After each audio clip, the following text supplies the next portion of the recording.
Power Talks no ar. Estou aqui, Cleiser Alves, teu amigo de sempre. Estou com um convidado muito especial aqui, Fábio Barroso. Ele é estrategista financeiro, professor, e hoje ele vai dar uma aula para a gente aqui, principalmente em relação a finanças e investimento. Fábio, obrigado aí por aceitar nosso convite. É uma honra te receber aqui no Power Talks. E a gente vai começar. Eu queria falar um pouquinho de você. Eu não ouso falar das suas qualificações, que eu sei que são muitas. E eu queria que você se apresentasse para a gente aí. E mais uma vez te agradecendo pela nobreza de aceitar o nosso convite e estar aqui no Power Talks. Excelente, Cleiser. Eu que agradeço muito a oportunidade. Muito obrigado pelo convite. Bom, fazendo uma apresentação rápida, né? Eu sou professor de física, atuando aí há 23 anos na educação, seja na rede particular de ensino e na rede municipal, né? Na verdade, rede estadual. E, bom, há mais ou menos uns 12 anos eu também comecei a investir e acabei virando uma referência, né? Nas escolas que eu trabalho. E então eu estou querendo migrar um pouco, né? Da sala de aula para essa questão de consultoria, né? De estratégias financeiras. E com o tempo, né? Eu criei esse canal, né? Onde Pinga Não Seca, onde a minha ideia é ajudar as pessoas a receber proventos, né? Não ter medo da renda variável, a fazer essa desmistificação e entendendo que acaba sendo uma necessidade. Investir é uma necessidade para você não confiar 100% na aposentadoria do governo. A gente começa falando exatamente dessa importância do conhecimento, né? Você é professor de física, você tem uma didática muito boa. Eu curto muito o teu canal. Até pelo tema, né? Onde pinga não seca. A minha mãe falava isso, cara. Sim. Quando eu ouvi isso novamente, me relembrei de coisas boas da minha infância, da minha adolescência. Mas conhecimento é poder e falta de conhecimento é prisão. Então, eu acho que é um desafio grande que eu acredito que você topou. Transmitir para pessoas... E eu vejo que a tua forma, a tua didática é muito positiva, que você fala de finanças de uma maneira muito simples, muito tranquila, muito fácil de entender. Porque a impressão inicial é de que investimento e finanças está muito longe do grande público. E pelo que eu entendi, a tua intenção é exatamente auxiliar esse grande público, não é, Fábio? Verdade. Eu gosto muito de falar de finanças para professores, porque é de onde eu venho, né? É o meu lugar de fala. E é a minha capacidade, né, enquanto professor de física, de resolver problemas, né? Porque como é que um professor de física resolve os problemas? Ele lê o texto, separa os dados, joga numa fórmula e equaciona isso de alguma forma. Então, todo professor de física, acho que tem essa habilidade, né, de olhar para um problema mais macro, ver o que realmente é importante, colocar numa equação e resolver. E eu tento aplicar isso não só, né, nos problemas de física, do vestibular, do Enem, e sim colocar isso nas finanças, colocar isso nas relações pessoais, nesses conflitos de sala de aula que não são fáceis. Então isso acaba que é uma habilidade que eu acho que é muito particular, né, do professor de física. E realmente, né, você colocou uma frase que eu gosto muito, que é onde pinga não seca, que é o tema do canal, né, que parece assim, né, a gente escuta isso, né, dos nossos avós, tem uma memória afetiva muito grande, sim, nessa frase. E literalmente é assim, a gente começa, né, com pouco, lógico, você começa investindo pouco, vai render pouco, que é o que você tem. Mas o que eu coloco é não desistir.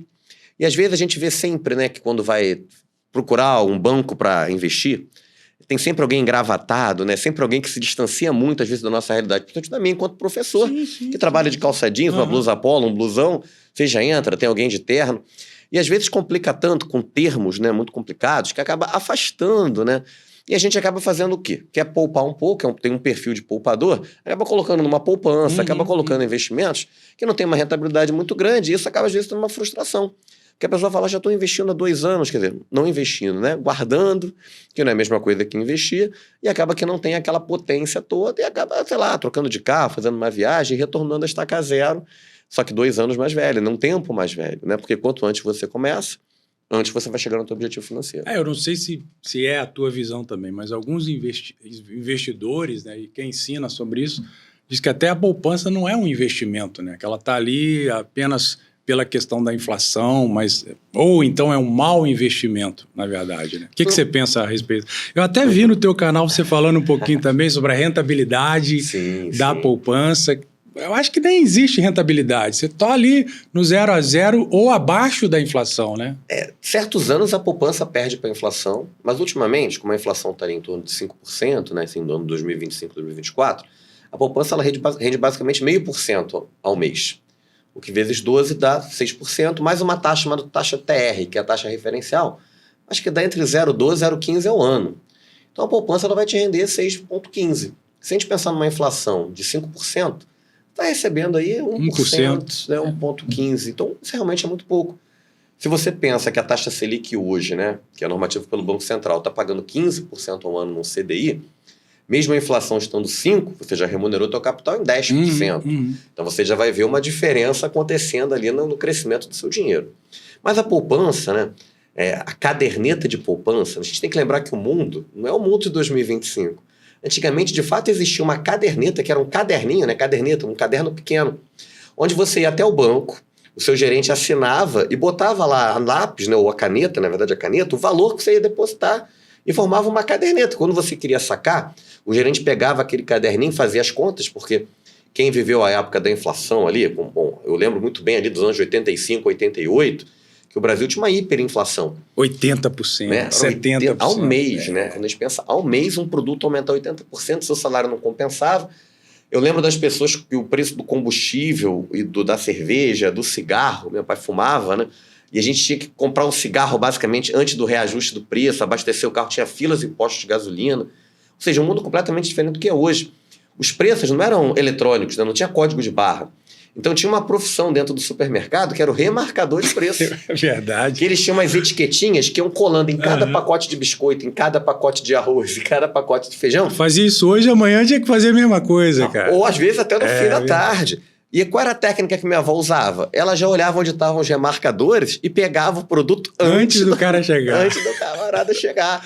E era a técnica que muitos usavam, né? Recebia o salário. Então, assim, ali pelo terceiro, quinto dia útil, os mercados eram superlotados. Porque se você esperasse uma semana com dinheiro no seu bolso para fazer compras, você já comprava 40% menos, né? Pensando numa inflação de 80% ao mês, meio mês são 40%. 15 dias de dinheiro do seu bolso não valia nada. Existia até uma aplicação nessa época chamada Overnight. Você deixava o dinheiro no banco 5 horas da tarde para retirar o dinheiro 10 horas da manhã para ele poder ser atualizado pelaquela inflação diária. Olha que loucura, né? Completamente diferente de hoje. Hoje temos inflação, né? Não vamos falar que o mundo ficou perfeito. Mas é algo controlado, você tem uma concorrência maior. A própria internet ajuda, né? Quando você vai comprar principalmente um bem de consumo um pouco mais caro, você pesquisa, né? Uma geladeira. Antes você não tinha esses mecanismos de pesquisa como você tem hoje, né? E você, além de ter a inflação, você tinha que entrar no local e comprar o máximo de coisas, né? Que você, enfim, precisa daquele momento para poder se satisfazer, né? Porque uma das funções do dinheiro é essa, né? O dinheiro ele serve para maximizar o teu prazer. Existem até pesquisas, né, no campo da economia. Você pega 5 pessoas e dá R$500 para cada uma dessas 5 pessoas em 1 hora no shopping. Se ela não gastar, ela tem que devolver. Depois de 1 hora, então, você reúne essas 5 pessoas e pergunta: o que vocês consumiram? O perfil de consumo deve ser completamente diferente. Um deve ter comprado um tênis, outro comprou uma calça, outro comprou um perfume, outro comprou chocolate.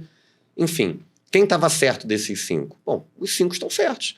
Porque cada um fez uso daquele dinheiro para maximizar aquilo que ele precisa e maximizar aquilo que vai lhe dar mais prazer. Então, quando a gente fala em consumo, a gente tem que pensar sempre com esse viés, né? A gente vai transformar em bens aquilo que nos der mais prazer. Se for iFood, a gente vai consumir mais iFood.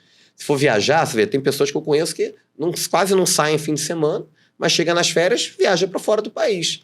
Porque é o que satisfaz a pessoa. Sim. Né? Só que, lógico, quando a gente pensa nesses bens que a gente está falando do supermercado, que são bens básicos, a gente não pode decidir economizar arroz, economizar no feijão. Esse mês eu não vou comer proteína. Então não existe. Então é muito cruel essa inflação, né? Esse período inflacionário, porque você tira o poder de compra de itens básicos. Né? Isso é muito... E pega mais o cara lá de baixo. Lá de baixo, né? da nossa pirâmide ali econômica, digamos Cara, assim. segura. Antes da gente entrar nessa parte aí, cara, eu acho que é muito legal você falar um pouquinho da tua história e o que te levou a chegar onde você está. Você tem uma vida estabilizada, você é professor de nome, respeitado, né? Então, mas eu entendo que existe um vácuo no Brasil em relação à questão de finanças. Muita gente não gosta de falar, não gosta de ouvir. Né? O americano ele está sempre falando, ele está sempre ensinando, ele está sempre expondo esse tipo de assunto, que é muito importante. Né? A questão da economia, principalmente doméstica, ela precisa ser ensinada. Então, assim, eu respeito muito pessoas como você, principalmente por ser professor.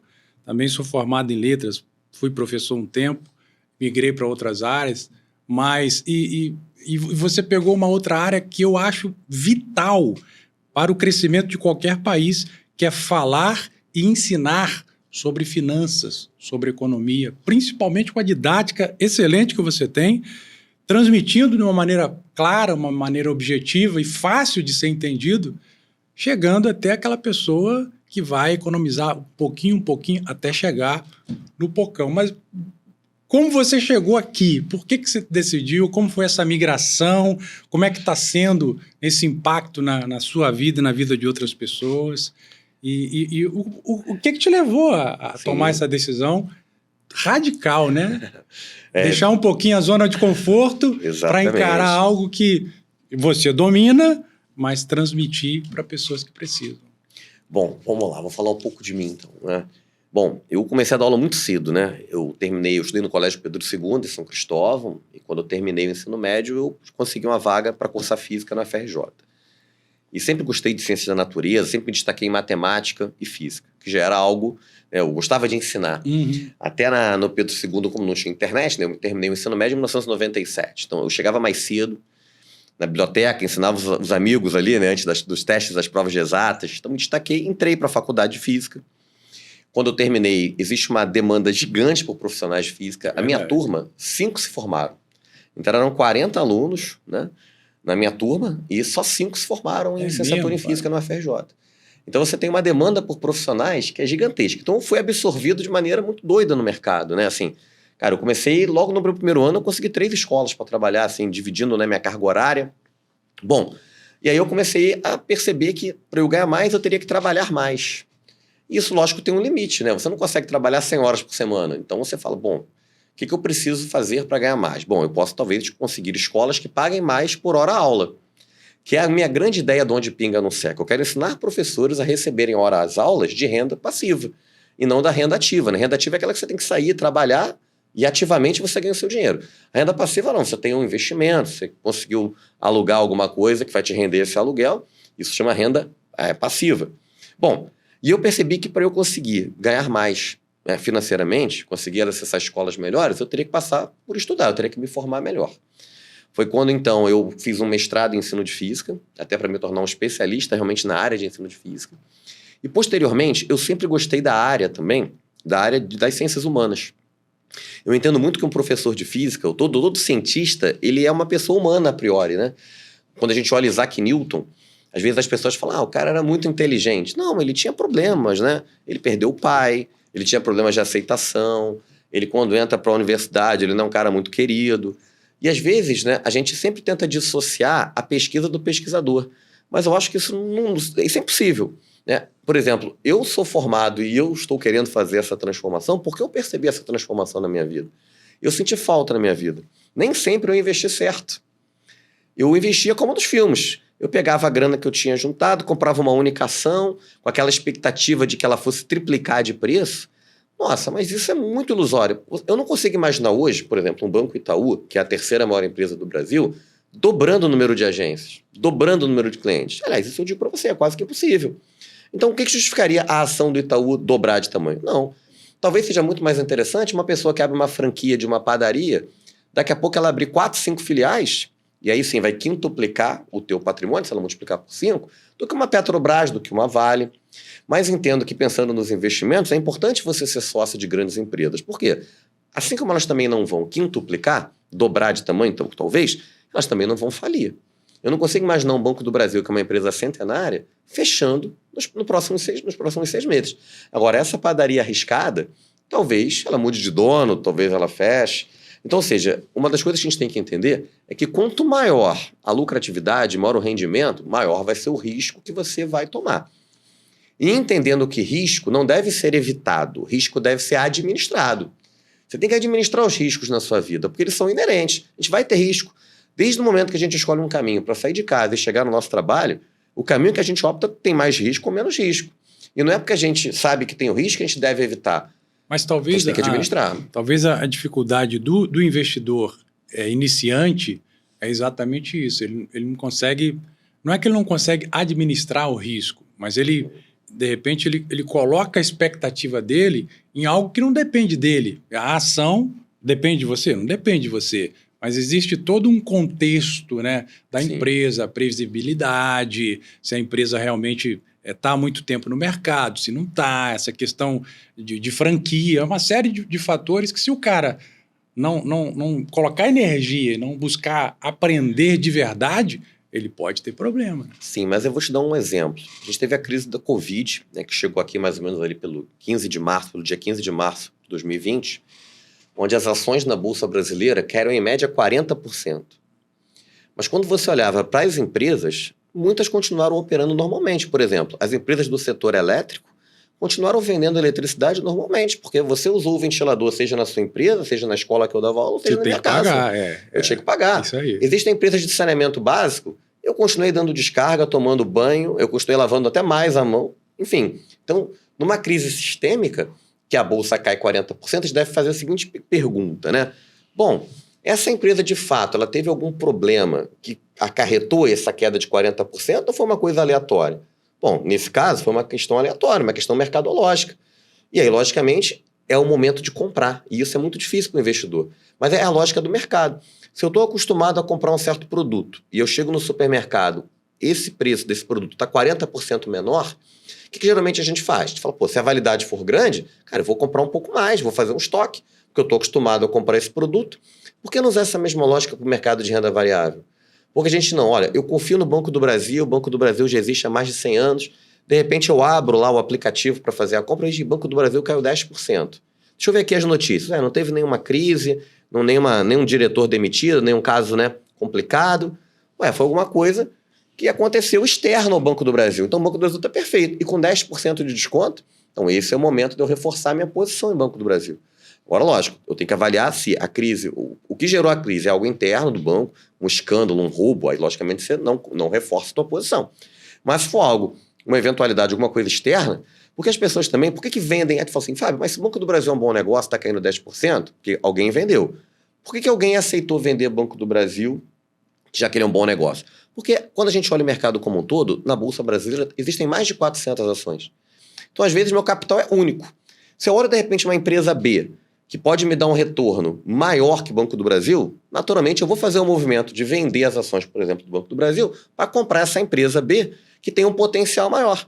E se várias pessoas fazem isso, o que acontece? A ação do Banco do Brasil vai sofrer uma queda, acaba caindo, mas não por um problema específico dessa empresa. E as pessoas têm que entender esses ciclos econômicos.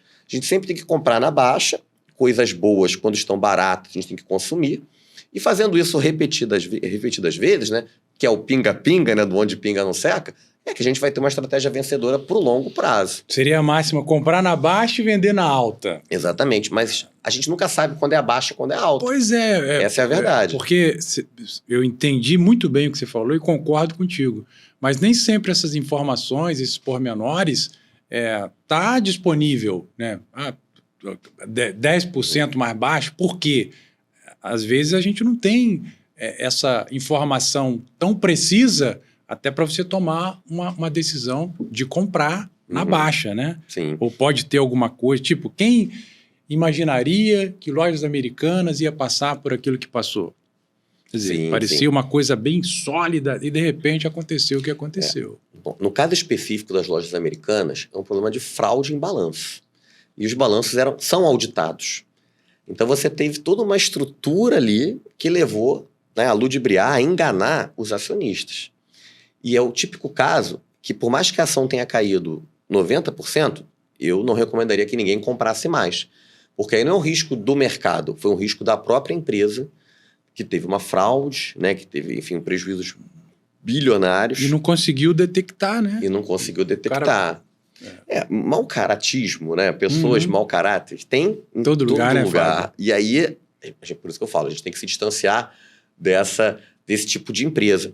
Mas existem algumas regras que podem nos ajudar. Vou te passar uma que eu costumo usar e falo para todo mundo. Pega o seu patrimônio todo e nunca compre mais de 5% de uma ação.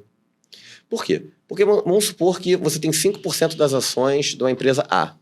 Se essa empresa A falir, você vai perder 5%.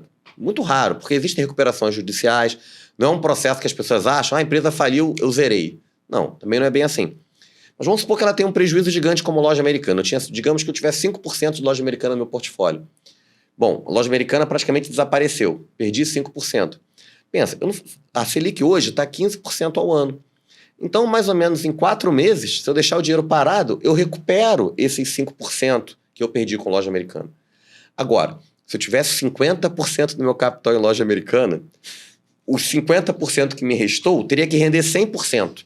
100% pensando em 15% ao ano, eu teria que esperar mais de 6 anos para voltar para o jogo. Eu costumo chamar isso de risco da ruína.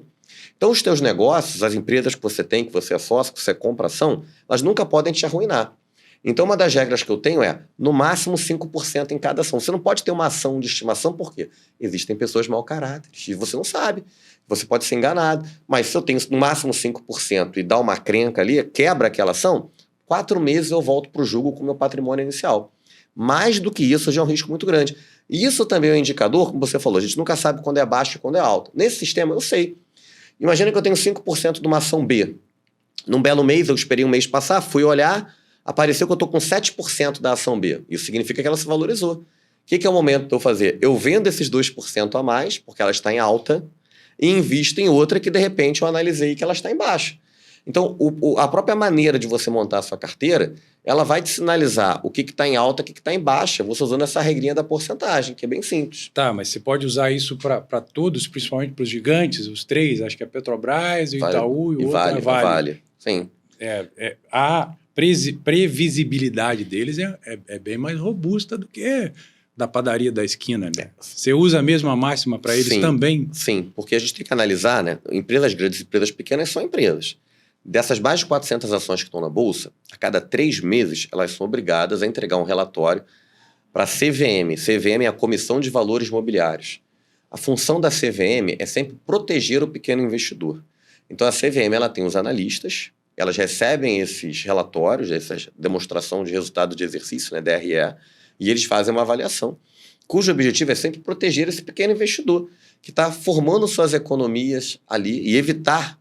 Mas como a gente acabou de ver, você citou muito bem o caso da loja americana, acaba que não consegue evitar, porque foi um golpe muito bem tramado. E aí, logicamente, quando você tem a assinatura de um relatório de um auditor, de anos de experiência, de um escritório de contabilidade, não tem questionamento, né? Tem um profissional, enfim, a gente pode questionar, né, se esse profissional agiu com maneira ilibada ou não, mas tem uma validação. Então a CVM acaba que, logicamente, passa. As grandes empresas são mais previsíveis, mas, por exemplo, você falou da Petrobras e da Vale do Rio Doce. Elas são empresas de commodities, né? Elas vendem produtos com cenário internacional. Então, o petróleo não é o preço que a Petrobras determina, existe um preço do cenário internacional. Pode ser que descubra uma jazida gigantesca de petróleo e o preço caia. Com certeza isso vai refletir no lucro da empresa e essa empresa vai ter uma queda. Ou o contrário. Hoje estamos falando muito da questão dessa bacia do norte do Brasil, né, ali perto da Guiana. Bom, a gente tem que fazer uma estimativa do volume de petróleo que tem aquela bacia. Vamos supor que seja um volume, sei lá, 3 vezes maior que o pré-sal, que é a estimativa. Nossa, as ações da Petrobras, de repente, podem subir 15%, 20%. E aí, dentro dessa minha métrica, poxa, se eu ver que eu tenho 5% de Petrobras, passou para 8%, eu falo, bom, eu não posso correr o risco de ter uma quebra da Petrobras ou de ter um escândalo, porque as empresas são feitas por seres humanos, né? E tem ganância, tem questões de assédio, tem questões de corrupção, enfim, sujeitas a qualquer... Ou, de repente, um diretor da Petrobras recebe uma proposta de uma outra empresa pagando melhor, e ele se desfaz. E, logicamente, o gestor é importante, porque ele gera uma confiança do mercado naquele gestor pelos trabalhos que ele vem fazendo ao longo da vida. Então, quando ele se desliga da empresa, os investidores, às vezes, vendem cotas, né, vendem suas ações, falam, não, deixa eu esperar para ver quem vai ser o novo presidente, quem vai ser a nova equipe, para poder acreditar ou não e comprar, né? Mas a maior filosofia que eu te falo, assim, e eu acho que a estratégia mais vencedora da renda variável é você ter a cabeça de sócio. É você comprar uma ação ou comprar um fundo imobiliário e pensar, eu estou comprando isso aqui para ficar durante 5 anos, 10 anos e não ficar especulando. Por quê? Primeiro que se a gente olhar os gráficos das empresas, pensando assim em períodos de 10, 15, 20 anos, a gente vai ver um crescimento absurdo. E como eu te falei na pergunta anterior, eu comecei investindo errado, por quê? Eu monitorava uma ação, por exemplo. Aí a ação eu percebia que ela variava entre 4 e 5 reais. Aí eu falava, quando ela chegava em 4,10 eu já comprava, quando chegava em 4,90 eu vendia. E ficava num movimento que às vezes funciona por um período de tempo. Quando a empresa, por exemplo, não está investindo em novas máquinas, está com uma produção constante, então não tem por que essa ação disparar. Mas num dado momento, essa empresa inaugurava um parque tecnológico, criava um produto mais inovador, essa ação ia de 5 para 6. E o investidor tem memória. Então eu ficava assim, não, eu compro entre 4 e 5 reais, a 6 reais está muito caro. Aí essa empresa aumentava de novo a produção e ia para 7 reais. Eu não comprava mais ela. Só que aí eu parei para pensar e falei, poxa, se eu tivesse comprado a 5 e agora vendido a 7, eu não teria esquentado a minha cabeça e eu teria ganho 40% só pela espera.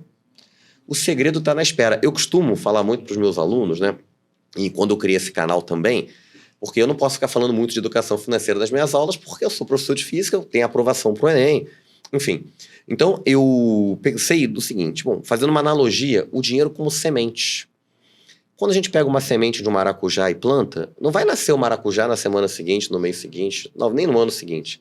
Mas você cuidou da terra, plantou aquela semente, esperou um certo tempo, 1 ano e meio, 2 anos, você vai ter infinitos maracujás. Você vai ter infinitos frutos. E nosso dinheiro tem que utilizar o mesmo raciocínio. A gente recebeu um valor no mês, pega 5%, que são suas sementes, e deixa para o futuro. Mas pensa no futuro de 10, 15, 20 anos para dar os frutos. E aí você vai ter frutos infinitos. Né? Concordo plenamente, mas me desculpa, mas o investidor iniciante, cara, ele é muito ansioso. Sim. Porque ele está buscando uma rentabilidade. Por isso que tem tanta coisa acontecendo, por isso que tem tanta fraude, principalmente nessa área, tanta pirâmide, porque o cara está ali, 20%, 25%, 30% de rentabilidade. O cara pira, né? Pega dinheiro emprestado, pega carro, pega isso, pega aquilo. Assim, claro, eu concordo contigo, os melhores investimentos são a médio e longo prazo. Sim. A rentabilidade bem maior. Mas esse cara que está começando, ele tem um pouco de dificuldade nessa paciência, ciência da paz, em esperar, né? Bom, aí o que eu tenho para te falar é o seguinte, não dá pra gente fazer um filho, ter um filho, chegar pra minha esposa, vamos ter um filho, em 2 meses vamos estar com a criança no colo? Não dá. Não dá para me matricular na faculdade hoje e falar, eu quero me tornar psicólogo em 1 semestre. Não dá. Os processos na vida, eles levam um tempo para amadurecer. O problema é que a gente quer antecipar esses processos, né? E aí não fica maduro. Isso vale para tudo, para ter um filho, para se formar numa graduação, vale para você, enfim, ficar, né? Formar uma reserva financeira. Então, e a gente, né? O ser humano, ele tem o medo da ganância. São 2 medos, na verdade, né? O ser humano, ele é ganancioso por um motivo claro, que é a escassez. Se a gente parar para pensar, a gente tem geladeira nas nossas casas e tem 130, 140 anos. Então, isso é muito recente, pensando que a gente é Homo sapiens há mais de 10 mil anos. Então, assim, a gente vive uma situação muito moderna, né? A gente hoje migrou para o digital. A gente tem um smartphone que diz a hora que eu vou chegar. Eu, quando vim aqui gravar o podcast, eu coloquei lá o horário, já fiquei tranquilo. Falei, não, eu vou chegar ainda mais cedo. Isso era imprevisível. Eu lembro na década de 90, eu fazendo uma família para o sul da Bahia, né, uma viagem de família para o sul da Bahia, meu pai comprando um mapa da 4 rodas, um mapa que você ia abrindo o mapa do tamanho dessa mesa. E eu lembro que o mapa não era atualizado em tempo real. Então a gente passou por uma situação que construíram uma estrada que não estava no mapa. Meu pai parou e falou, cara, o que eu faço aqui? Que essa estrada, esse caminho, que era mais curto, não estava no mapa. A gente ficou com medo de pegar o caminho, porque poderia levar a gente pro nada. Aí a gente parou, pedimos informação, e era assim que o mundo foi construído. Eu estou falando disso de 30 anos atrás. Então, mas o ser humano, vivendo a escassez e vivendo a imprevisibilidade, ou tentando tornar o mundo mais previsível, juntando essas 2 coisas, a gente fica assim, fulano tá ganhando 15% ao mês, porque tem sempre uma história vencedora, né, para te convencer disso. Fulano tá com criptomoeda, está ganhando 10% ao mês. Aí ele vai lá, posta um vídeo, mostra, às vezes, uma situação muito ilusória, né? E assim como tem o medo da ganância, existe uma outra sigla em inglês chamado FOMO, que é Fear of Missing Out, que é o medo de ficar de fora. Então você viu, um amigo seu botou um dinheirinho, ganhou 10%, te contou. O segundo amigo te contou. Bom, você vai ter o medo de ficar de fora. Então você acaba colocando. Só que em toda pirâmide, quem entra por último é quem mais vai perder. É esse que se dá mal, né? É esse que se dá mal. Então você tem que pensar, bom, se um banco grande, sério, centenário, me paga 15% ao ano, como é que uma pessoa, né, pode me pagar 10% ao mês? Cara, é algo assim inviável da gente pensar, né? E assim, aí entra a questão dos investimentos, que é a educação financeira. Qual o investimento que eu vejo mais seguro hoje no Brasil? Esse investimento é acessível a todos. A partir, às vezes, você consegue, dependendo do título, que é o Tesouro Direto, você consegue comprar com menos de R$2, você já consegue investir no Tesouro Direto.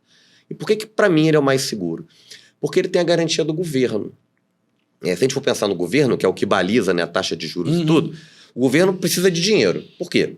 O governo tem estradas, o governo tem hospital, o governo tem escolas, o governo tem uma máquina para administrar de funcionários públicos.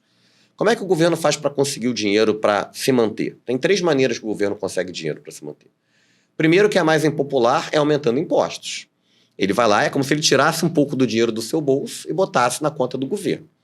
Segunda maneira que o governo tem para conseguir, né, aumentar, né, sua conta e pagar tudo que ele precisa pagar é imprimindo moeda. O único agente econômico, né, do país que consegue imprimir dinheiro é o governo, né? O presidente pode ligar para o Banco Central liga para a Casa da Moeda, ou imprime R$1 bilhão aí. Na verdade, hoje não é nem impresso, né? Hoje o dinheiro é mais eletrônico. Mas fazendo uma analogia, e quem é do nosso tempo vai entender, vai imprimir de fato 1 bilhão. Que não é uma medida boa. Apesar de parecer mágica, né? Apareceu 1 bilhão. Quanto mais dinheiro tiver no mercado, mais bens podem ser comprados. Isso vai gerar inflação, porque até que esses bens sejam repostos, isso leva um tempo. Essa escassez, né, entre desencontro de oferta e demanda faz com que os novos produtos geralmente venham mais caros. Então, nenhum governo também quer inflação, quer que a população empobreça. Então, se aumentar imposto é impopular. Se imprimir moeda, gera inflação. Qual seria o terceiro mecanismo que eu falei que são 3? É vender os títulos do Tesouro Direto. O que o governo faz, então, com a população? Olha, você que tem R$500 aí, não consome, não. Me dá esses R$500, dá para o governo os R$500, e eu, enquanto governo, eu prometo te devolver esse dinheiro daqui a 5 anos, te remunerando 15% ao ano. E aí você fala, poxa, é um bom negócio. O governo, se chegar daqui a 5 anos, o governo tiver com a conta zerada, o governo vai imprimir e vai te pagar. O governo não vai te dar um calote. É garantido receber. É, né? Garantido receber. E existem títulos para 2050. Então, por exemplo, existe um título que eu particularmente gosto muito, que ele é o IPCA mais uma taxa de juros. Hoje está em torno de IPCA, que é a inflação, né, mais 7%. Então, como investimento já é ótimo, porque qual é a lógica de investir? É você ser remunerado acima da inflação. Então, esse título IPCA mais 7%, digamos, ele já está te dando a inflação mais 7% todos os anos. Então, já é garantido você ganhar da inflação. E para 2050, ou seja, você consegue remunerar ao longo dos próximos 25 anos acima da inflação, sem nenhum esforço, só comprando esse título. E em 2050, o risco de calote é 0, porque o governo ele vai imprimir a moeda e ele vai te pagar. Então você tem esses mecanismos de proteção para longo prazo, ou até para curto prazo. Eu botei o título de 2050, que é a data que eu pretendo me aposentar, digamos assim. Mas você pode comprar para 2030, que daqui a 5 anos, você pode comprar para 2040. Tem um elenco de títulos que você pode comprar. Ou seja, logicamente não tem a ganância, né? Tem que tirar a ganância dessa equação. Não é difícil, né, Fábio? Investir não é bicho de 7 cabeças, né? Eu acho o que é necessário mesmo é o cara saber o que ele quer, né? Porque cada investimento, eu acredito que você tem um destino. Não, eu estou investindo aqui para fazer uma viagem, eu estou investindo aqui para minha aposentadoria, estou investindo aqui porque eu quero virar um empresário, empreendedor daqui a 5, 10 anos, né? Mas assim, o top 3 na tua visão, você falou do Tesouro Direto, eu gosto do CDB também, não sei se... Sim, vamos lá. Pensando no top 3... Pro cara pequeno, para aquele que quer pigar. Como eu te falei, a gente consegue comprar cotas do Tesouro Direto a partir de R$2. Com R$2, até menos, é 1,68. Eu não vou te falar um valor preciso, eu vou botar R$2, porque é a menor nota que a gente tem. Você já consegue virar um investidor. Você consegue comprar ação de empresas, tem empresas maravilhosas com cotas a menos de R$5. Vou te dar um exemplo que eu gosto muito de uma empresa chamada Klabin.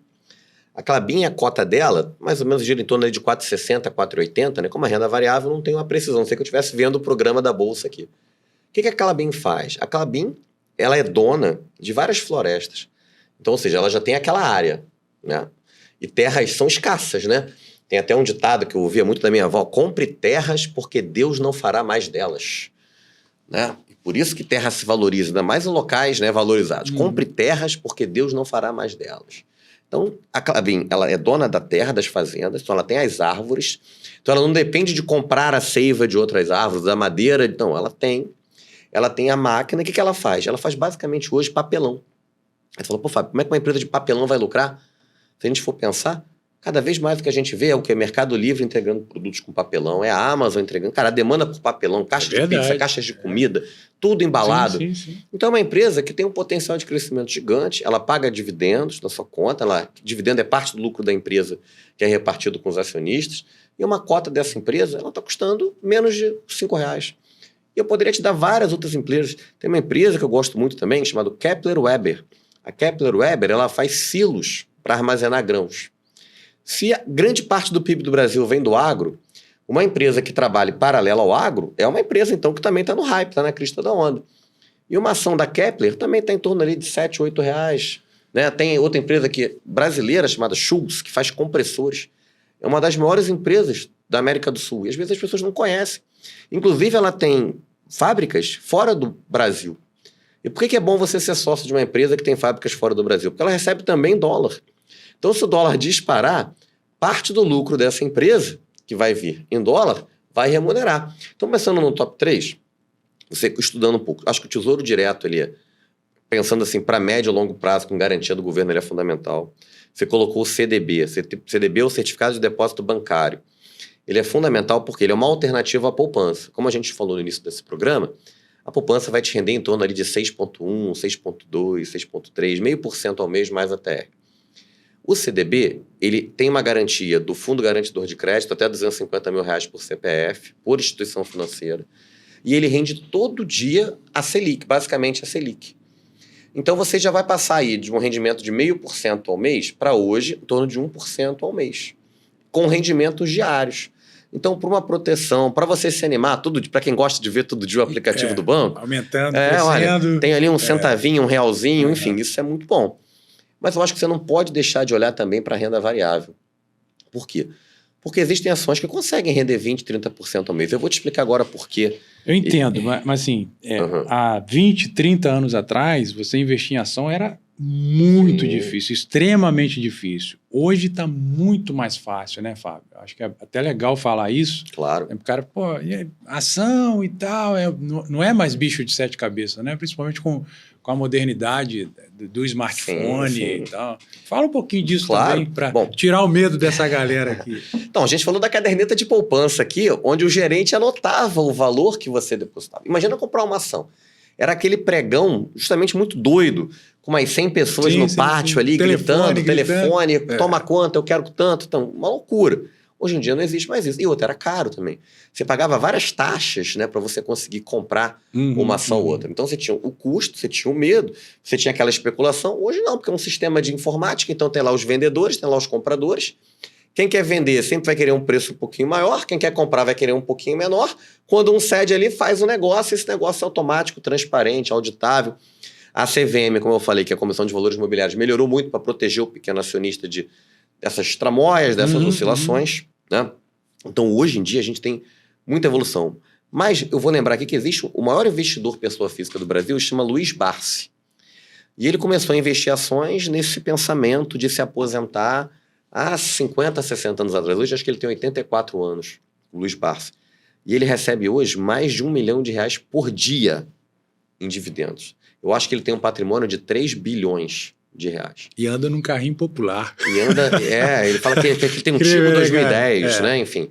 E ele fala, nossa, eu não preciso ser um patrocinador da Porsche, não preciso ser um patrocinador do luxo. Poxa, para mim luxo é o quê? É você ter uma boa casa, ter sua família feliz, perto de você. Legal, né, cara? Isso é uma riqueza, né? Por mais que você ganhe R$1 milhão por dia, ele fala, tem gente que fala que eu não gasto, não, mas eu compro ações. Ele até, no último programa que eu vi ele gravando o podcast, hoje eu gastei 12 milhões comprando ações. E é uma mentalidade muito importante, porque não se começa assim grande, né? Se começa pequeno. E aí eu vou te falar da opinião, por que uma empresa tem que ser lucrativa e por que as pessoas têm que comprar ações, né? O meu racional. Imagina que eu quero abrir uma pizzaria, tá? E eu vou levantar os custos e eu percebo, olha, eu preciso de R$300 mil para abrir uma pizzaria hoje. Qual é a conta que eu tenho que fazer? Bom, se eu deixar no banco R$300 mil a 1% ao mês, isso vai me render R$3 mil. Então, para eu abrir uma pizzaria, minimamente eu tenho que ganhar muito mais do que R$3 mil. Porque eu posso ir para a praia, né? Se eu tenho os 300 mil para abrir a pizzaria, eu posso ir para a praia todo dia. No final de um mês eu vou ter 3 mil na minha conta. Então, para eu abrir uma pizzaria, olha os riscos que eu tenho. Eu tenho que comprar massa, eu tenho que comprar todos os ingredientes, eu tenho que contratar funcionário, eu vou ter muitas taxas para pagar, impostos, vou ter que... Enfim, pode ser que minha pizzaria, né, o local, não progrida. E aí, o que eu vou ter que fazer? Eu vou ter que vender as coisas do forno, tudo que eu comprei, muito mais barato. Eu posso ter uma perda financeira gigante nisso. Então, para valer... E outra, é aquela diferença entre renda ativa e renda passiva. Eu, com 300 mil hoje aplicados, super seguro, né, na Selic, é 1% ao mês, eu tenho 3 mil. Se eu for abrir a pizzaria, eu vou para renda ativa. Minha sexta-noite, meu sábado à noite, meu domingo à noite, não vai ser mais com a minha família, na minha casa. Vai ser atendendo o cliente. Pode ser que um funcionário falte, eu tenho que cobrir. E o que eu mais vejo de amigos que têm franquias, isso acontece muito. Um funcionário passa mal, ele fala, eu não tenho como manter meu quiosque fechado. Eu tinha programado de ir no aniversário da minha sogra, não fui no aniversário da minha família. É o risco do negócio. E eu falo, poxa, por que você não coloca o seu dinheiro numa ação? Eu acho que a Petrobras hoje deve ter mais ou menos uns 100 administradores. Pessoas gabaritadas que passaram, às vezes, no concurso público, que estão ali fazendo há anos aquele negócio, dominam muito do que nós próprios achamos. Eu entendo que tem a questão do sonho de você ter o seu próprio negócio, mas eu acho assim, você entendendo que trabalhar para alguém, e você vai ter o seu salário, e você pegar parte desse salário, como eu falei, em torno de 5%, 10%, e você colocar numa fonte, um investimento, Fábio daqui a 10 anos, porque é a mentalidade. Todo mês eu tenho que separar um dinheiro para pagar minha luz, para pagar minha conta de internet, para pagar meu telefone celular. Por que já não separar no momento que você recebe o seu salário? 5%, ó, Fábio de 60 anos. Muitos vão falar assim, mas você pode morrer antes. Cara, posso. E se não morrer? Vamos lá. E se você não fez nada, você vai chegar lá. Eu, como físico, eu vou na estatística. Bom, eu tenho nível superior, eu me cuido, né? Eu tento fazer uma atividade física, eu tento comer bem. Bom, se eu vejo que a média do brasileiro hoje está em 78 anos de idade, a média, então tem gente que passa. E eu devo ser essa pessoa que vai passar. Se não acontecer nenhuma externalidade, nenhum acidente, nada, eu devo passar tranquilamente. Eu estou na fase de cima, eu como bem, eu tenho, enfim, né? Graças a Deus e tal. Então, eu devo passar. Mas se eu não passar, pode acontecer. Eu vou deixar herdeiro, eu tenho minha esposa, eu tenho meu filho. Eu prefiro falecer, deixar meu filho e minha esposa numa situação melhor de vida do que nada. Sim. E eu dou um outro exemplo também. Eu falo, pessoal, imagina que o pai de vocês tivesse feito isso. E hoje ele tivesse 500 mil reais juntos e tivesse mais 5 mil por mês na sua casa. Ia fazer diferença? Não tem um que fale que não. E a gente educa pelo exemplo, né? Eu como educador. Então assim, eu tenho um filho de 24 anos. E eu passo esse método para ele. Eu falo, filho, você vai ganhar... Eu tinha uma avó portuguesa e ela falava, e eu não entendia, que eu perdi minha avó com 10 anos de idade. Mas eu lembro muito dela falar assim, Fábio, você ganha 20, gasta 18 e guarda 2. Cansei de ouvir ela assim, falando, Fábio, ganha 20, gasta 18 e guarda 2. Cara, hoje eu entendo que ela estava querendo me dizer, né, de uma maneira, lógico, uma criança, que era para guardar 10% do que você ganha. Ela faleceu de um câncer, mas deixou meu pai bem, deixou meu pai com uma casa própria, deixou meu pai com uma casa que ele acabou alugando durante um tempo e fez muita... assim, já que não tinha presença física da minha avó, mas o legado dela, dessa questão de ter poupado, porque ela podia ter comprado um carro zero todo ano, ela podia ter viajado mais, e não critico quem o faça, né? Que a gente precisa primeiro, inicialmente, talvez, poupar com objetivos. Mas a gente não pode esquecer que a tendência da gente ficar cada vez mais velho é de ter um achatamento na aposentadoria. Uns chamam até o INSS de isso não será suficiente, né? Porque a aposentadoria ela não tem o mesmo indicador de aumento, né, anual que é da inflação. Às vezes a aposentadoria ela aumenta menos que a inflação. Olha que louco. Então, seu poder de compra cai justamente num período da sua vida que você está mais velho, precisa de mais remédio. O plano de saúde de quem tem 20 anos de idade é um valor. O plano de saúde para quem tem 70 é, às vezes, 5, 6 vezes mais. Então, vai pesar no seu orçamento não ter uma rentabilidade ou outra. Talvez você precise de um cuidador. Talvez você não consiga fazer mais a faxina na sua casa, você vai contratar alguém. Enquanto você é jovem, você pega o domingo, junta com a esposa, a gente faxina a casa toda e fica um brinco. Agora, quando você tiver, e sua esposa, 75 anos de idade, você vai querer subir numa escada? Olha o risco. Só que se você não tiver dinheiro para pagar alguém para fazer, você vai ter que fazer. Então, pensando nessas sementes, comece a plantar sementes. Fábio, mas eu sou muito conservador. Então, deixa 80% no CDI, pensa em 20% em renda variável. Vai aprendendo, né, com o tempo. Pensando nessas questões de rentabilidade, né? Muitos me falam, Fábio, como é que você investe? Fala o que você faz. Olha, eu gosto de botar 40% em renda fixa, 40% em renda variável e boto 20% no que eu chamo tiro, porrada e bomba, projeto TPB. Como assim TPB? Entra uma cripto. Não é que eu gosto de cripto, mas eu não vou botar 100% no meu patrimônio em cripto. Mas eu acho importante. Existem empresas que investem em startups. Vou contar um caso aqui chamado empresa chamada Colmed. Essa Colmed, um jovem estudante de veterinária, quando começaram a surgir essas pulseiras de controle, né, Mi Band, essas Smart Bands, ele colocou em vaca e fez um estudo que as vacas que se estressavam menos produziam mais leite. E ele tinha, logicamente, 50 pulseiras. Ele foi nessa empresa, essa captadora, né? Falou, gente, eu tenho um estudo aqui que eu coloquei 50 pulseiras a 50 vacas, monitorei 3 meses, vi que se elas ficassem menos estressadas, produziram mais leite. O dono da fazenda agora quer que eu bote em 2.000 vacas. Eu não tenho grana para comprar 1.950 pulseiras a mais. Mas eu aceito vender essa minha ideia, metade da minha empresa, em cotinhas. E essa empresa hoje, ela monitora quase 2 milhões de cabeças de gado no Brasil. E assim, eu consegui transformar um valor, digamos, a cota, acho que era em torno de R$1.000, cara, quase 5 vezes. Isso em 4 anos. Como eu te falei, empresas pequenas que dão certo, elas bombam muito. Mas agora, existe a possibilidade também de não dar. Uma empresa que eu perdi uma cota, é uma empresa que eu acreditava muito, chamada VEG. Essa empresa, essa startup, ela queria criar um aplicativo concorrente do iFood só com comida vegana. E não só com comida vegana, eles iam certificar a comida. Então, os donos do aplicativo iriam no restaurante, iriam ver a cozinha, para garantir que a comida não tinha realmente nada de animal ali. Esse aplicativo estourou durante 3 meses. Até que o iFood criou uma aba vegano. Só que o iFood, com 30 milhões de usuários, ninguém baixou mais o aplicativo da VEG, a empresa acabou falindo. E também a gente não pensou aqui, olha, será que o iFood não... Porque o iFood comida vegana estava tudo misturado, então era muito mais difícil para uma pessoa da filosofia vegana comprar. Mas para eles era muito mais simples. Já tinham 30 milhões de usuários, mês, botar uma aba vegano, acabou, destruiu a empresa. Mas é aquilo, a lógica. Quando você perde, tem que perder pouco, para você não sair do jogo. E quando você ganha, tem que ganhar muito. Então, o legal que você está ensinando é bom diversificar, não botar Sim. tudo... E o risco não pode ser evitado, o risco tem que ser administrado. Por exemplo, dentro do meu portfólio, cabia esse investimento de R$1.000 numa empresa nova? Bom, eu acreditei. E lógico, como eu acredito muito, né, como eu falei, eu sou físico, mas eu acredito que a ciência exata é feita por humanos. Quando eu fiz meu mestrado, eu tinha um amigo do mestrado que era vegano. E eu aprendi muito da filosofia vegana com ele. Isso foi em 2014. E eu lembro que a gente ia sempre jantar num restaurante, porque nossas aulas eram sexta-noite, sábado de manhã, lá na UF de Volta Redonda. E um belo dia a gente ia sempre no mesmo restaurante, porque o dono desse restaurante, ele fazia realmente a comida para ele, sem linguiça, feijão sem linguiça, sem bacon, sem gordura animal. Um belo dia, que a gente foi jantar nesse mesmo restaurante, o restaurante estava cheio, eu lembro muito bem disso, e chegou para esse meu amigo que chama Vitor, o feijão. E na hora que ele experimentou, ele falou, cara, tem alguma coisa animal aqui, porque...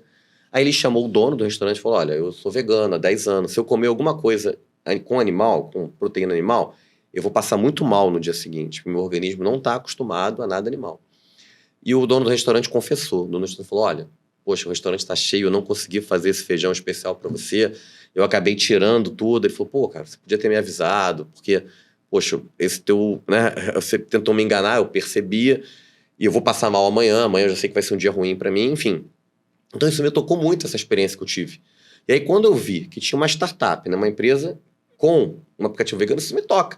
Porque às vezes isso acontece na nossa vida, né? A gente é feito de lutas e lutas. Sim. Né? Então às vezes você, poxa, eu gosto muito de terra, eu gosto muito de planta, eu planto temperos na minha casa, então tudo que é ligado ao agro, eu já tenho uma sinergia ali para falar, cara, eu acredito que isso vai ser bom, que isso é potente.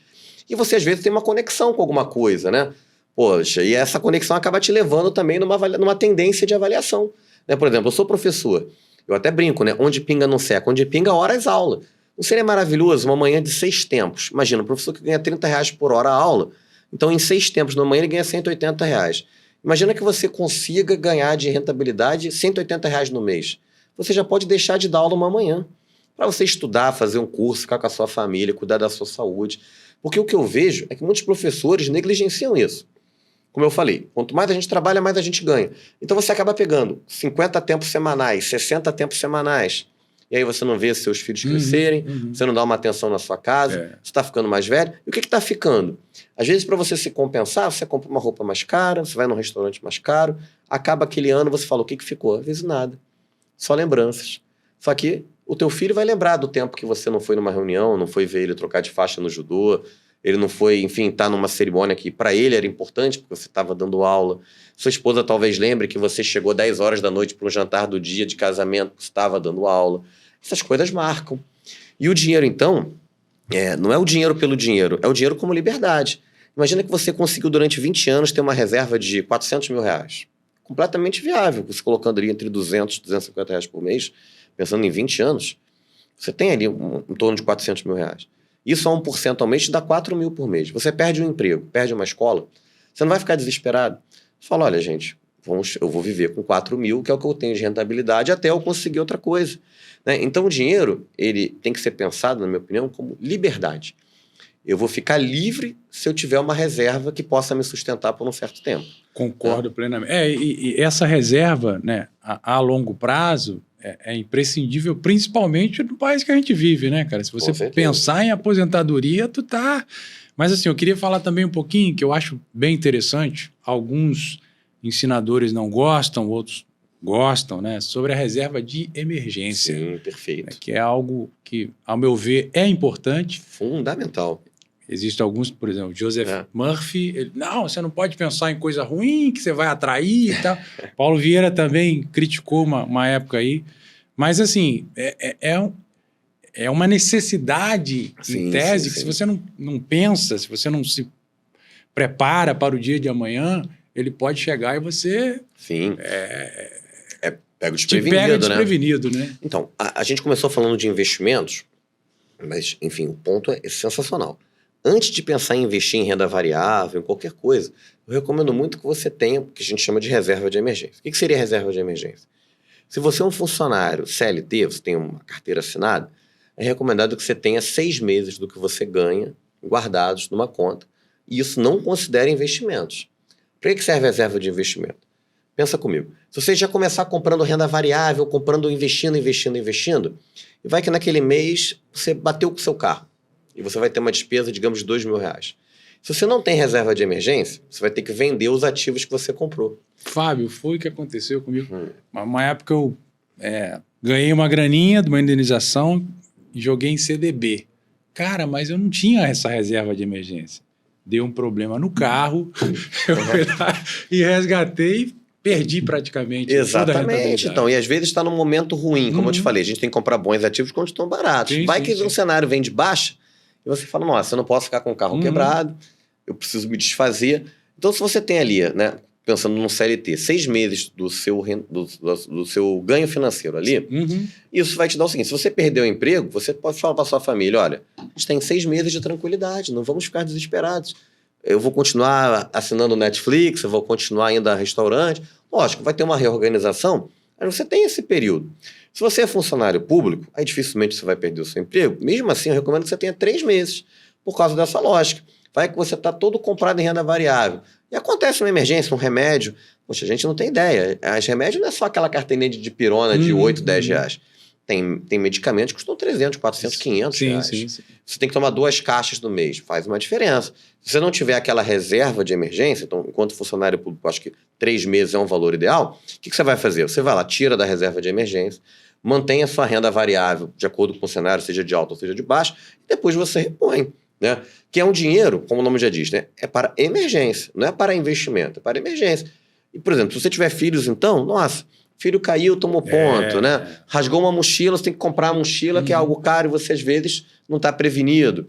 Enfim, essas externalidades, a gente precisa ter essa reserva de emergência para poder suprir sem afetar os teus investimentos. Né? E outra, como ela deve ser a primeira coisa a ser feita quando a gente pensa em investir? Bom, decidir que eu vou virar um investidor. Primeira coisa, de fato, é criar a reserva de emergência. Nesse período, o que eu recomendo que você faça? Educação. Se você entrar na Amazon hoje, eu falei do Luiz Barsi. Ele tem uma biografia, né? Que ele, não sei se ele é o autor ou ele trabalhou junto com a biógrafa. E esse livro custa em torno de 35, 40 reais. É um ótimo investimento para te ajudar a ter um bom exemplo. O Thiago Nigro tem um livro que eu recomendo muito, inclusive às vezes eu compro para dar para alguns alunos que se destacam, que é Do 1000 ao Milhão Sem Cortar o Cafezinho. É um livro que, quando tem promoções na Amazon, Prime Day, esse livro sai a menos de R$19. Já comprei esse livro a R$14. Pena que a Amazon só deixa comprar um quando está em promoção, senão eu compraria vários para doar. E é um livro que o Thiago Nigro ele divide basicamente em 3 capítulos. O primeiro capítulo ele fala da história de vida dele, que ele foi garçom no Outback, que ele trabalhou como assessor de investimentos, até ter a própria, né, assessoria. O segundo capítulo é fantástico, porque ele varre todos os investimentos. É um capítulo denso, o segundo capítulo. Ele fala desde a poupança até investimentos como debêntures, como opções de mercado financeiro. E o terceiro e último capítulo, ele explica o que ele chama de metodologia ARCA, que é a metodologia dele investir. Ele divide em 4 potes, digamos assim, de 25%, que é renda fixa, ações no Brasil, ações fora do Brasil e 25% em fundos imobiliários. E ele defende essa metodologia nesse terceiro capítulo. Então você pode, com R$20, comprar um livro e saborear essas ideias. Entre outros livros, né? Que eu poderia recomendar aqui, livros até mais simbólicos, tradicionais, como O Homem Mais Rico da Babilônia, né? Que conta a história de Salomão, né? Que hoje teria uma fortuna estimada em $1 quatrilhão, né? E mostra que ele mesmo falava, né? Que, olha, você tem que fazer bons negócios, você precisa comprar...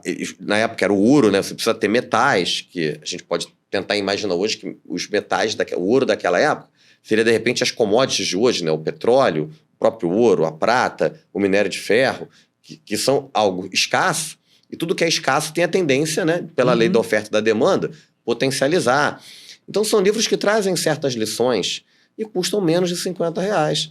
E vão te dar uma sensação de crescimento. Por quê? O que eu vejo muitas pessoas, né, que quando investem errado, elas compram uma ação como é renda variável, às vezes no dia seguinte cai. E aí a pessoa se sente o quê? Uma ignorante. Ela acaba vendendo com prejuízo de R$20. Se ela tivesse usado esses R$20 para comprar um livro, ela não teria essa sensação. Quando fosse investir, estaria muito mais segura de entender que é uma maratona. Investir não é uma corrida de 100 metros. Investir é uma maratona. Você que decidiu investir, é só seguir. Eu costumo falar, meu filho, né, faixa preta no judô, eu falo, cara, um faixa preta é um faixa branca que nunca desistiu. Se você decidir entrar na academia e falar, vou fazer isso por 10 anos, cara, você vai chegar à faixa preta. É natural, né? É natural. Se você não desistir, você vai chegar no fim da tua jornada. E eu falo para os meus alunos que eu treino para o Enem, eu falo, olha só, você quer ser médico? Então você imagina médico daqui a 5 anos. E a conta que você faz é o seguinte, o que eu tenho que fazer hoje para daqui a 5 anos eu ser médico? Se você perceber que hoje você tem que estudar 10 horas por dia, você tem 2 opções. Ou você vai estudar 10 horas por dia para tornar teu sonho realidade, ou você vai falar, não, vou desistir de ser esse médico daqui a 5 anos, porque eu não aguento estudar. Ou então tu pensa assim, mas se eu fizer 1 ano de cursinho e daqui a 6 anos então ser médico, eu topo? Se você topar, vai lá. Mas a gente precisa ter autorresponsabilidade. Eu acho que passa por aí. Eu tenho que assumir isso. Eu não posso viver da ilusão. Eu quero ficar milionário, mas eu não quero investir. Eu quero te dar R$10 e daqui a um mês quero pegar 1 milhão. Não, ele vai estar te enganando. Eu quero passar para medicina, que é muito difícil, mas, poxa, não quero te dar 10 minutos por dia. Isso vale para concurso público também. Você não vai conseguir. Você não vai chegar. Isso vale para prova da ordem. Estava conversando com meus filhos hoje, estudando direito. Cara, para passar na prova, você tem que tomar uma decisão radical, senão você não passa. Senão você não passa. Vitor, o cara é bom mesmo, hein? cara, que prazer te receber, cara. Eu estou lisonjeado aqui com a sua conversa. Estou curtindo muito, tô aprendendo muito contigo. Obrigado por estar me permitindo crescer um pouquinho mais, principalmente quando tu fala de livro. Eu amo os livros, li esses aí que você falou e outros também. E que bom que a gente está podendo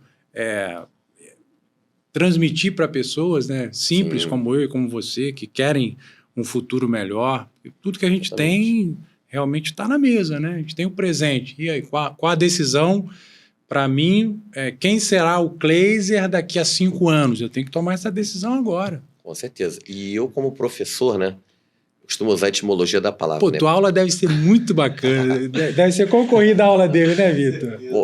Eu tento ser um especialista, né? Tem assim, professor é aquele que professa, né? Aquele que leva o conhecimento, leva a fé adiante. Então, minha missão eu não posso ficar só para mim com o que eu aprendi, né? E se eu me sinto preparado a crescer e a ensinar outras pessoas, isso é missão para mim, né? Isso é um chamado. Sim. E eu tenho um viés um pouco católico, eu sou católico, né? E eu gosto muito da frase que a gente fala assim, Deus faça de mim instrumento da vossa paz. quando a gente analisa isso, né? Não é Deus faça de mim instrumento da minha paz. Não, quando a gente recebe um chamado é algo maior, né? Eu sou instrumento da vossa paz, para o bem do reino, para algo maior. Então eu acho que a gente, enquanto pessoa, né? E como eu te falei, eu busquei, né? Por exemplo, meu doutorado em História da Ciência e Epistemologia. Entendendo que, cara, toda pessoa tem problema. E eu quando entro numa sala de aula e eu olho para aqueles rostinhos, parece que tá tudo zerado, né? Mas eu não sei quem almoçou, quem tomou café da manhã, eu não sei quem o pai brigou, quem a mãe brigou, eu não sei quem tá com problema em casa de desemprego. Eles também não sabem dos meus problemas, né? Então a sala de aula é um espaço de convivência amistosa, mas que cada um tem um luto e uma luta gigante ali, né? Que a gente mal bem às vezes vê aquele aluno que hoje não tá rendendo muito, e a gente não tem a dimensão de, às vezes, ele não comeu aquele dia, principalmente na rede pública, a gente fica sempre assim, nossa. E muitos professores não tendo essa dimensão maior humana, acabam falando, fulano é vagabundo, hoje não fez nada. Eu falei, cara, mas tu perguntou pra ele se ele tá com algum problema? Porque antes dele ser um estudante, ele tem um nome, né? É verdade. Ele tem uma história, ele tem uma passagem. E assim, isso vale para todos os níveis. Eu trabalho em escola também, né? Eu brinco que eu educo filho de rico e filho de pobre. Cara, eu já cheguei para aluno, botei a mão no ombro dele e falei, pô, rapaz, termina a ficha aí, pô, eu confio em você. E o aluno olhar para mim e começar a chorar e falar, poxa, Fábio, nem meu pai confia em mim, como é que você tá falando que confia em mim? Eu falei, pô, você é bom, cara, tu só tira notão em física. Também fiquei desconcertado, porque eu não esperava. Mas são relações humanas, né? E essas relações humanas nos engrandecem quando a gente entende da nossa responsabilidade, né? É uma pena que nem sempre esse relacionamento é positivo. Às vezes o professor joga nos ombros do aluno que está ali cheio de problema, mais problema ainda, né? Principalmente essas matérias um pouco mais, que te exige um pouquinho mais de energia, de estudo, como física, química, matemática. Cleiton, Então, vamos lá. Eu tenho que entender da minha responsabilidade enquanto professor de física também. Não adianta nada eu chegar a dar uma aula show e o aluno não conseguir nada. Então não teve ensino-aprendizagem, né? Eu costumo brincar que quando eu entro numa sala de aula, o único que gosta de física ali sou eu. Cara, mas eu ouso discordar, porque a diferença do professor para o professor é a didática. Sim. Eu tive um professor de física excelente, porque é uma matéria que não é simplória de você transmitir, mas o cara, quando ele tem uma boa didática, ele facilita a tua vida, cara. Não, com certeza. É isso que eu tô falando, entendeu? Mas eu digo em adeptos também, tá, né? Assim, claro. Quando eu entro na sala de aula, eu sou o único que gosta de física ali, eu tenho essa missão. Sim. E no final do ano, por mais que eles não vão fazer curso de exatas, mas eles falam, cara, vou levar uma missão, porque uma das coisas que eu gosto muito da educação chama currículo oculto. O que é o currículo oculto? Eu dei uma aula hoje de eletromagnetismo, lei de Lenz. Se eu encontrar esse aluno que eu dei aula hoje de lei de Lenz daqui a 10 anos, ele jamais vai lembrar do que é lei de Lenz, lei de Faraday, do que é eletromagnetismo. Mas ele vai lembrar, poxa, Fábio, eu lembro que sempre você entrava, dava bom dia. Eu lembro que sempre você entrava, botava a data no quadro. Eu lembro que você falava sobre finanças, às vezes naqueles 5 minutos finais da aula. Então esse currículo oculto, que é de fato um currículo que vai ficar para ele, que é formativo. Porque, logicamente, pensando no curto prazo, o eletromagnetismo vai ajudar ele agora, no dia 16 de novembro, a fazer a prova do Enem. E o ensino ele tem que ser utilitarista, lógico, eles têm uma utilidade para ele. Mas o que ele vai lembrar do professor Fábio daqui a 5, 10 anos, de repente, quando essa turma se encontrar num churrasco, você lembra? O Fábio falava devagar, o Fábio não se negava a explicar de novo, o Fábio sempre começava a aula falando de história da ciência, falando da pessoa, e nunca falando da equação. E é isso que eu quero, e esse é que eu curto, né? Na medida do possível, né? Porque tem escolas curso, que você tem que entrar e resolver 10 questões do Enem. Sim. E aí eu sou limitado, combinado não sai caro, eu executo o que foi combinado. Mas quando a escola me dá uma brecha, cara, eu preciso conquistar aquela galera que não gosta, ou que não se sente à vontade com a área de exatas. Então a gente vai pelo lado humano da coisa. A gente começa contando a história das pessoas, dos pesquisadores, do contexto. Eu dei uma aula, por exemplo, de astronomia. Hoje a gente tem astronomia muito mais ligada a imagens, mas você pensa em astronomia lá no século XIII, XIV, época das grandes navegações. Cara, as pessoas não tinham nenhum equipamento moderno e se lançavam ao mar para tentar descobrir novos territórios. E tinham que ter astrônomos, que eram astrônomos que não tinha lei trabalhista. Então, se teu patrão morresse, você fazia o quê? Você estava na rua com um aperto de mão. Olha, a empresa fechou, valeu, um abraço. Então, mostrar essas evoluções, esses contextos, eu acho que é fundamental para a gente melhorar esses adeptos, né? E ser lembrado no futuro, né, nessa questão do currículo oculto, que eu acho que é fantástico, é o que acontece numa sala de aula. Bacana. Pô, cara, eu infelizmente tenho que te dar uma má notícia, chegando no final. Quando o papo é bom, passa rápido, né? Mas assim, Mais uma vez, quero te agradecer. Foi muito bom para mim e tenho certeza que foi muito bom para essa galera que está nos ouvindo pela televisão, pela rede NGT ou pelo nosso canal do YouTube, os nossos canais das redes sociais também.